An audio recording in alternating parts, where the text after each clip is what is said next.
our gap run game. What do we mean when we say gap scheme? In our gap scheme, what we're essentially trying to do is we're trying to use front side and back side alternating displacement of the defense in order to create an opening, create a gap for running the football. At the end of the day, we're going to get pushed from the front side, pushing back. We're going to get a kick out on the strong side to try to displace and try to create a path for the runner to run with the ball. So that's what we mean when we say gap scheme. That's what we're trying to get done with that. Alternating front side and back side displacement in order to create that path. The elements of a gap scheme is going to be down blocks coming from the front side. There's going to be a kick out on the play side in man on line of scrimmage, and there's going to be some version of an insert on the play side linebacker. Now, on the backside, there's multiple ways that we can deal with the backside C-gap defender, and a lot of times who that backside C-gap defender is going to change. It might be a five technique defensive end. When we start dealing with odd fronts or mint fronts, then it can start to change. It may still be a D end. It may be an outside backer, depending on if they're doing any type of movement. So, and there's a number of different things that we can do to handle the C gap. So we can hinge block it, we can read it, we can arc it. There's a number of different ways that we can handle that scenario. So diagram wise, just so we can kind of see what we're talking about, on the front side, we're going to be getting down blocks. We want to get displacement. We want to move the defense going back away from where we're trying to go.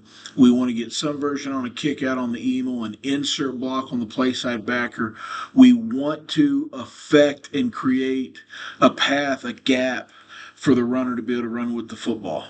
Okay. Now, does it typically always work out that way? No, obviously not. There are a lot of different elements that go into it, but in a sense, what we're trying to do when we say that we're running a gap scheme type of play, it may be power, counter, any type of gap play. This is what we're trying to get done.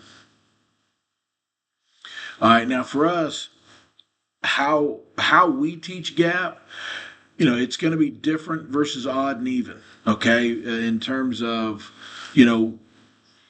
who's working combinations on the play side with those down blocks. That's going to be different whether it's odd or even. The offensive center is going to handle the idea of defense, and he's going to declare the scheme for everybody. I don't want our guards and our tackles going out there and trying to figure out from the picture in front of them what it is that they need to do. I want them to be told what to do. So I want to coach one player on what his job is, and that's going to be the center. Or I should say, I want to coach one player on what the scheme is going to be and what the plan is going to be at the line of scrimmage. And that's going to be that center. And that center is going to declare to everybody what scheme we're running. And in effect, when he makes his call, that's going to let everybody across the board know what they're doing, so that we can simplify things. When we run gap, our combinations to the down block side are going to be some version of a settle lift with a down block or a settle lift with a shuffle shoulder punch, depending on who we're playing that week, depending on the location of the backers.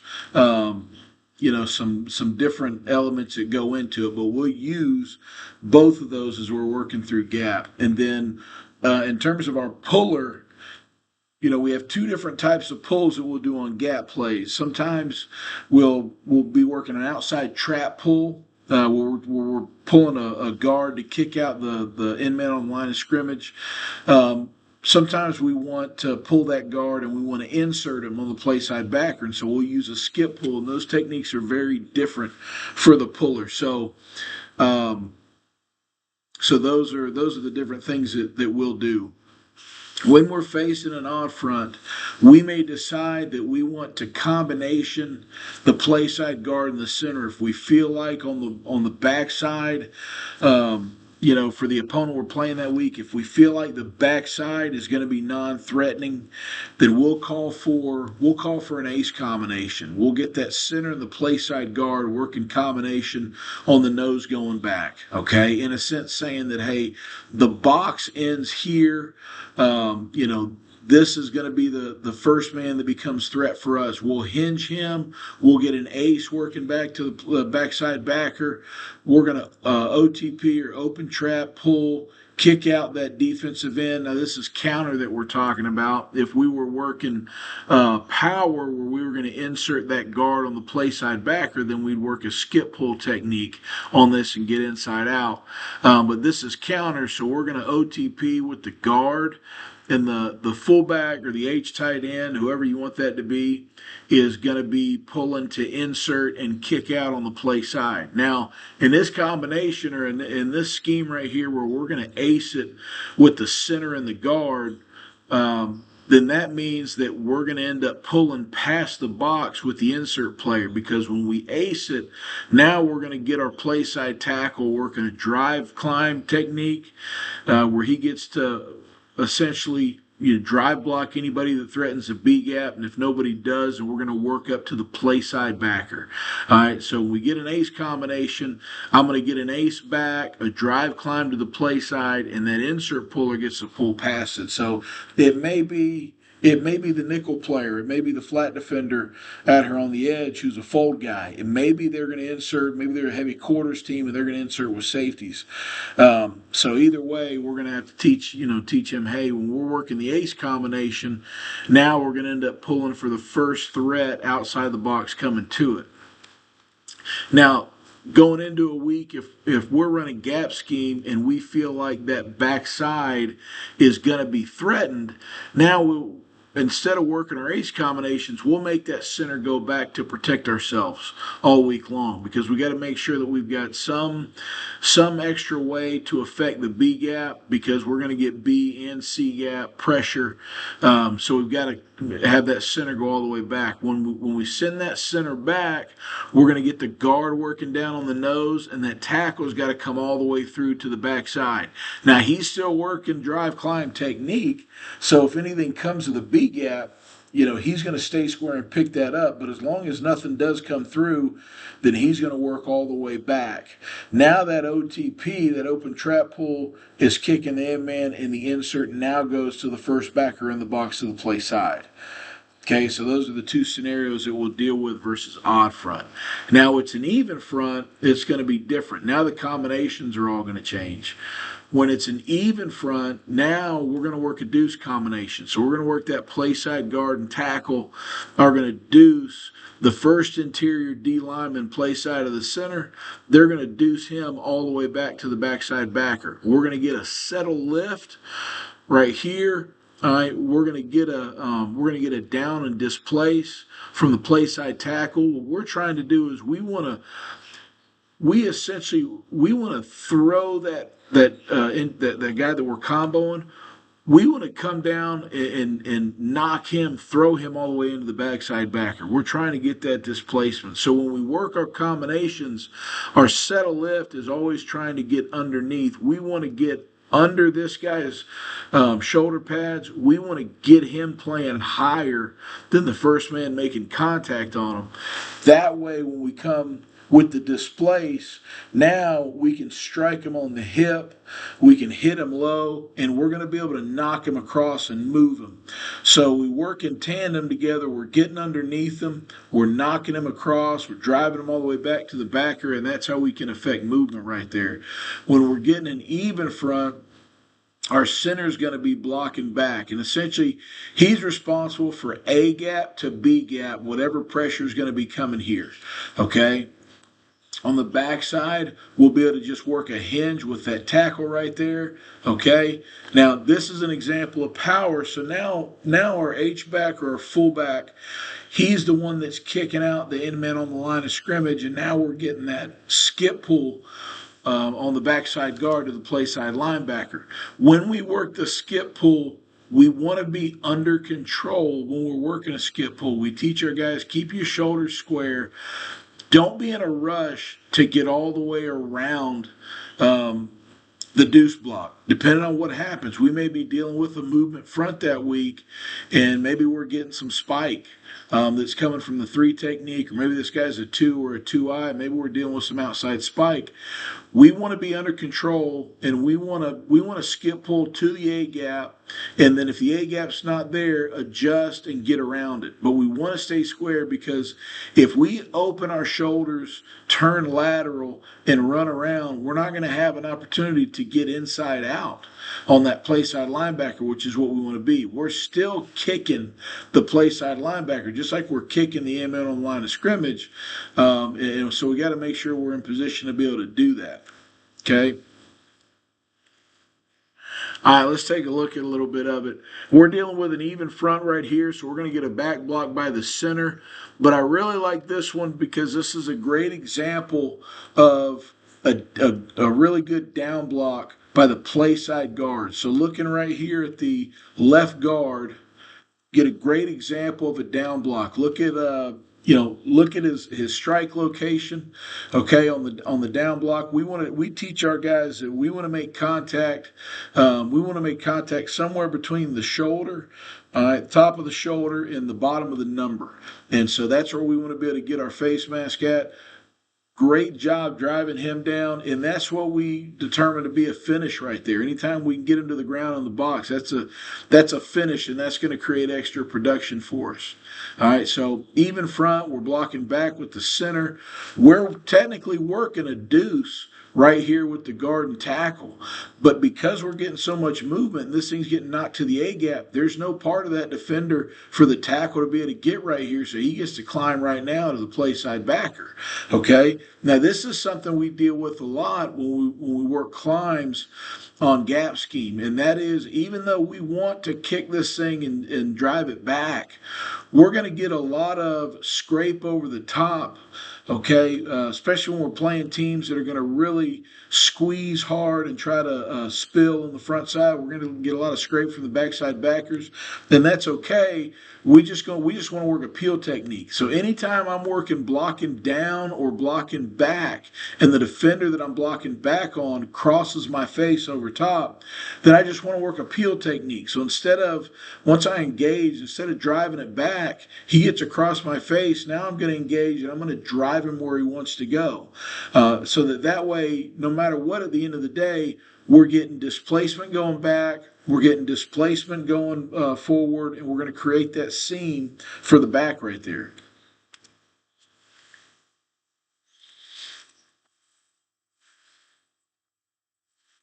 All right, now here's going to be versus an odd front. Okay, so we're getting that ace combination with our center and our play side guard. So we're going to ace. We're in combination here to the backside backer. Now this is 3-3 front right here. So our backside backer that we would be acing to has worked out to the outside. So now we get to really stay on this ace longer right here, because they're not acing up here to the mic. We get the tackle coming to the mic. Okay, we're getting a kick out. We're running power right here. We're getting a kick out on the MN on line of scrimmage, and we're getting a good skip pull right here by the guard.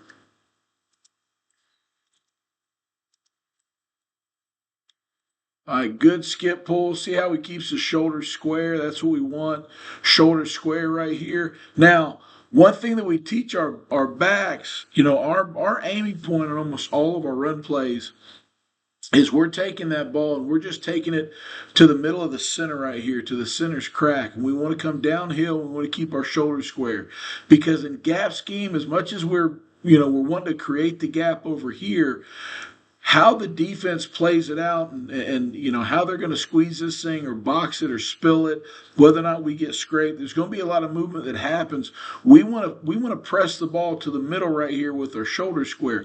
This thing may hit out the back door. It may get to go play side through the A gap. This thing may have to bounce out front side. But if we just bring this thing across and start pressing to where that gap may be, then we're going to end up getting stuck, and we're not going to be able to hit where the open gap would be. So we want to press it to here and stay square on a run mesh. And you can see where the gap is, and it's going to help the climber if we're pressing this thing right here where it's supposed to be. Now, when I get that backer playing down, now I drive through that thing and I can jump cut it.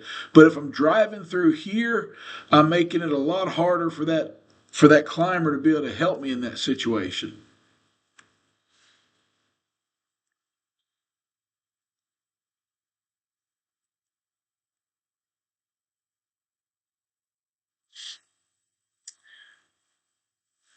All right, even front again, we're going to get a deuce block on the front side. So even front, we're going to get the center block and back. We're getting combination deuce on the interior down lineman to the play side. We're going to deuce that thing going all the way back. We're going to get some good movement right here on the deuce block. And that's what we want. If you can see where we're making contact low, and we're getting some movement on this thing, driving through as we're working to the backside. And all that's doing is just creating that space right there. You can watch the skip puller does a great job of staying square, and that's why we want to be patient and not be in a hurry to get over there, because we want to fit as tight off of the down blocks as we can get. Because if we can fit it tight, now we get a chance to be inside out on that backer, which is what we get right here. And that's what we want to have. And there's the displacement. There's backside displacement, frontside displacement. And depending on what the defense does, we'll end up finding a seam and having a gap right there.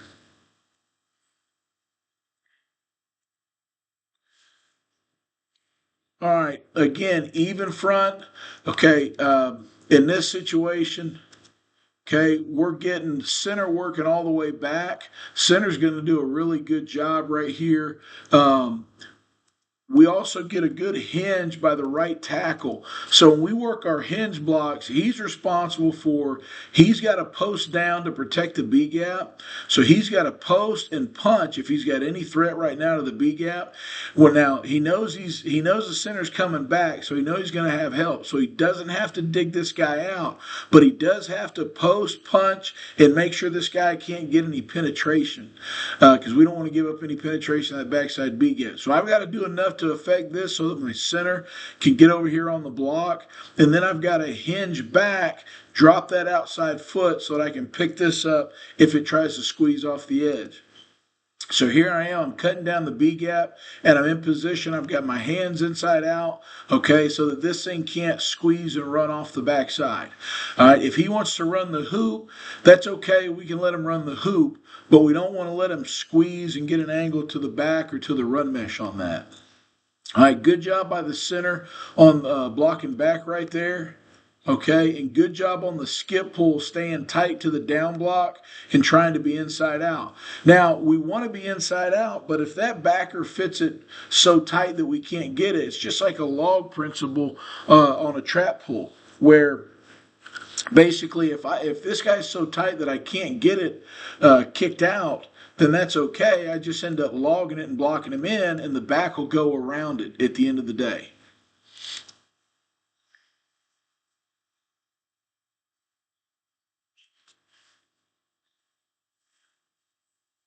All right, we're going to run power again right here. We like to use some motion and some eye candy, especially when we're working gap scheme, to try to do everything we can to affect the fits of the linebackers. The more we can get those eyes to wander and move around, the better we're going to be. In this situation right here, pretty decent skip pull, but that step right there on the skip pull, good job coming around. Good job keeping his shoulder square. But that first step coming off the down block where he automatically attacks the outside shoulder of the backer, he's putting himself in bad position. We want to teach him just scrape the down block, stay tight off of it, even as you're clearing it, and stay vertical so that you can just stay inside out. Now, it's a good path by the back. He has to avoid, because we're doing a really bad job on the hinge right here. We're hopping inside, and when we hop, we're just allowing too much room in that C gap for somebody to be able to penetrate. Now, this is a really good player. This defensive end was a really good player that year. So not surprised to see him almost making a play, but we're giving up too much ground. We should just be one post and punch with the center coming back to it, and we want to build a wall here instead of building a wall way down inside. So there's a big difference between building a wall here as opposed to building a wall here with our feet. We're giving up a lot more ground on this thing.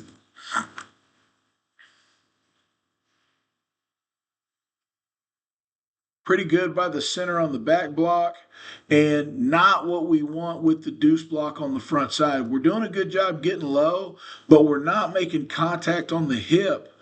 All right, on the combination right here, we're not getting any displacement or any movement. Okay, and because we're not getting any displacement, we're not knocking this thing into the backer, and now it's making it really tough for us to get where we need to go.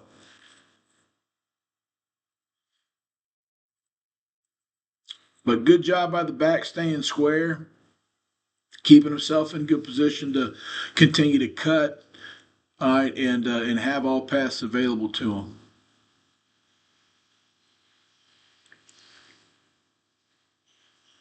All right, even front right here, we're going to get a good deuce on the left side. Okay, good deuce on the left side. We get interior spike, so there's not a lot to get a piece on from the tackle right here, but really good job by the guard. All right, getting his hat in the right place, good hand placement on this and driving his feet. So good job on the deuce. We get enough on the kick out. The defensive end kind of takes himself out of the play. He puts his eyes in the backfield on the motion right here. But the skip pull does a good job of being inside out. And it's a good adjustment because we're getting to the play side. We're getting interior blitz. We're getting a plug blitzer right there. So that's a good job by the skip pull, recognizing that I'm getting a blitzer coming down right here, and I stay inside out of it. And that's where we want to be. That's a good job. If we were able to stay on longer on the back block, if we didn't get spun out on, which that really just has to do at the end of the day with hat placement. Our hat is way too high. We're above the shoulder. We want to be lower on this. And that backside hand, so over the center, that left hand, where that left hand placement's at, is going to determine whether or not we can get spun out on right there. We've got to be able to replace that inside hand and maintain leverage right there. But if we can maintain that back block, you can see where the crease is going to be. Okay, probably a little bit too much dancing around by the back. Again, don't start to make moves or start to jump until you've pressed the ball to the line of scrimmage. We want to press it there as long as possible. That'll keep us in position to hit that seam as it opens up. If we don't jump cut early, we got a better chance to hit this and maybe turn this into a really big game. All right, good kick out on this one by the H-back. Okay, good kick out here. He gets inside out. Look, he ends up winning with his hands inside and runs his feet, and that's how we want to finish people in the box. So good kick there. Great job on the skip pull, staying square and being inside out, and that's where that seam is going to be right there. Now, we were dealing with this night every time we ran gap scheme, we were pulling that guard, we were getting heavy spike from the backside coming across, and so they were trying to force us into taking this thing back door to go one-on-one with the backside backer. Now, we don't have to do that because as long as we're getting good movement on the deuce, which we are getting, we can plug this thing up and continue to take that thing right to the crease right there. Now, the ball carrier probably needs to continue to stay square because he works outside and has a cut back up inside right there. Probably be a little easier if he could continue to press that thing to the center. But that's how we want to create that gap right there. All right, now we're going to get into some counter. Okay, we're pulling OTP right here. It's an odd front. Okay, it's an odd front, and we're working an ace combination. So we're getting center, play side guard, combo, and back. We're getting that play side tackle working that drive climb technique. So he's going to drive climb the B gap. If nothing comes, he'll work to the play side backer. But in this case, he does get a player spiking in the B gap. So he's got to drive the spiker right here. The open trap pull, the backside guard, he's pulling to trap that defensive end, but he's got to be able to see whether or not we get interior spike. So no matter what, we're teaching those guys, hey, go fit at an upfield angle off the outside foot of that tackle right there. And if nothing shows, then continue that kick to the outside, because we want him to anticipate something from the outside coming in. Either way, we want him to work a kick out. There are scenarios where some weeks we'll have to teach that OTP. If nothing shows, we want to wrap and start to work upfield. But in most scenarios, when we work an OTP, if nothing's there, we continue to kick past it because we always got an inserter for the play side backer. So decent on the ace, we get spike going back. And decent job on the drive climb. We're not getting any vertical push on it, but we're not allowing them to penetrate the B gap either. So at least we're getting the job done right there. The kick, good read, he goes past it, and we do a good job being inside out on our insert right here. So good job by him, and you can see with his angle, by his angle being vertical and not coming back with the angle, he stays inside out, and now we can have that crease and go hit this thing where we want to hit it.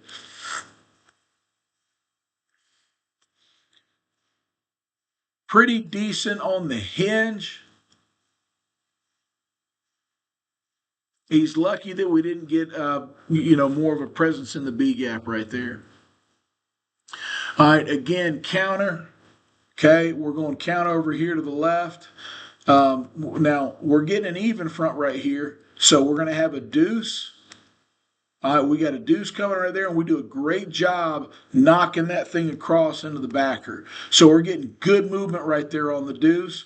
Good job on the kick out on the open trap pull right there. Now he stops his feet at contact, which we try to teach our guys to run those feet, make contact low, go throw your weight through it. All right. The inserter right here with the H-back, you can see coming out of it, his initial angle, his first step on his turn back goes outside, and because he does that, he leaves an inside gap, so we can't get inside out on the play side linebacker, and that makes things harder right there. We like to be vertical. Once we make our three-step coming in, we want to get vertical so that we can get back out on him. We want to keep him as tight to the down blocks as we can possibly get so that we can get displace out, displace out, displace going back, and have that crease right there. All right, so we got to be better on the insert.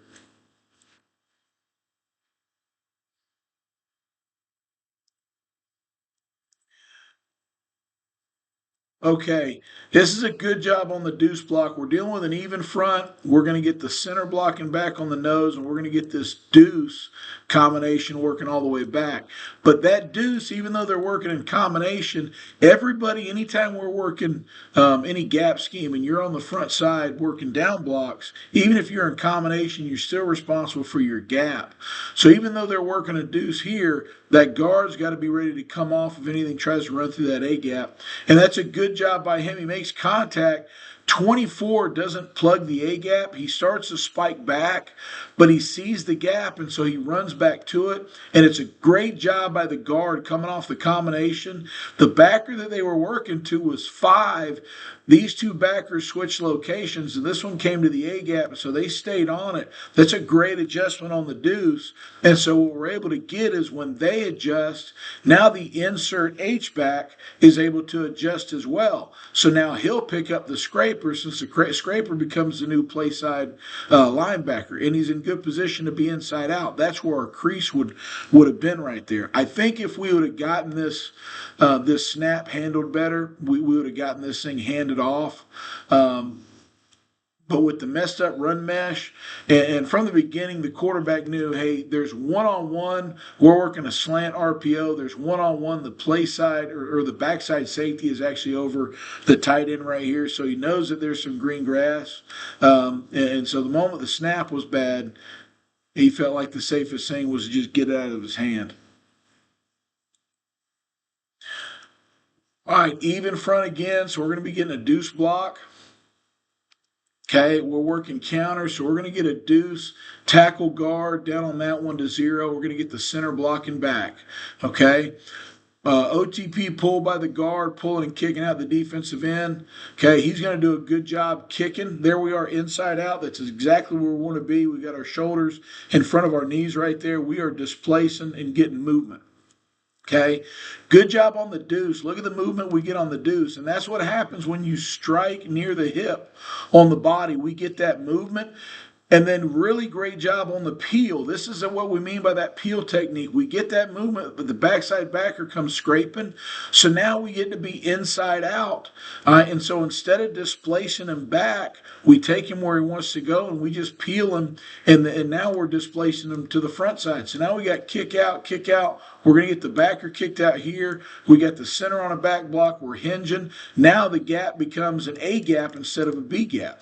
And that's why we always make sure that that running back presses the center of the formation, stay square, because you never know where that gap's going to be at when we go gap scheme. All right, another deuce right here. We're getting an even front. All right, even front. We're going to get a good deuce block on the front side. Look at that movement. We want to throw that guy, settle lift him. All right, make contact. We want to throw that guy into the backside linebacker. So great job. That's what we want to do. That's how we want to affect him on the deuce block. That's creating movement right there. Now, what are we getting? We're immediately getting that scrape from the backside backer. So we displace. Now we peel. All right, great job by the tackle right there on the peel. Okay. All right. Decent by the open trap pull right there. They're kind of running away from us, which is fine. We're going to have something for it. And then the play side backer goes running out of there, so you're using a little misdirection. If we'd been able to stay on the back block longer, see, there's a spin out again, and we've been working all year on that backside hand. That backside hand's, his right hand has got to be lower in his hand placement on this so that he can work against not getting spun out on. We got to be able to replace hands. That way we can get up to the safety level faster.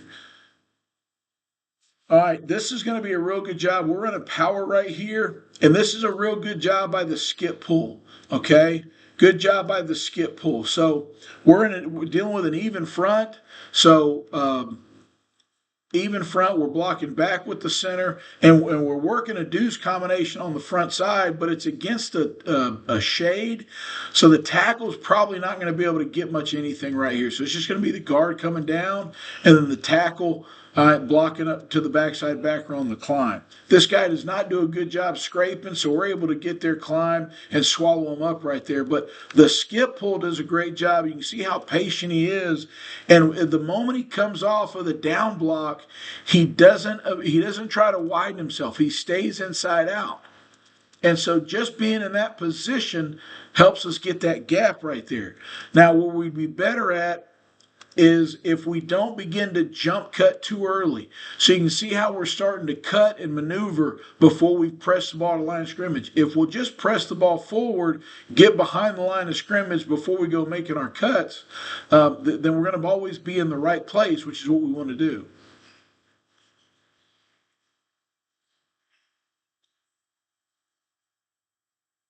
You can see it here, that skip pull. Really good job being inside out on the skip pull. And if the running back will just be patient right there, we're going to be right there where we want to be at. And that's a good 18-yard gain. All right, power going to the right again. Good patient skip pull by the left guard. Again, just being inside out, not getting too wide off of the down blocks. And that's what we want. That's a pretty good deuce right here by these two. We're working even front, so center's blocking back. Pretty decent deuce. That's good contact by the tackle right there. We're getting pretty close to the hip, but we are getting movement. That's all we want right there. And now we can get that back block on the tackle right there. We've got a gap. If we had handed this ball off, we got something.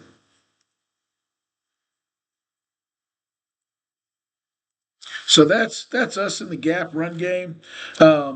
We're always going to run gap, as well as some of our other things. But we've got to be a team that goes out and dominates in the run game. So that's what you're going to see us do. So that's us with our gap scheme. Hope you like it, and if you got any questions, don't be afraid to ask or message me about any of this stuff.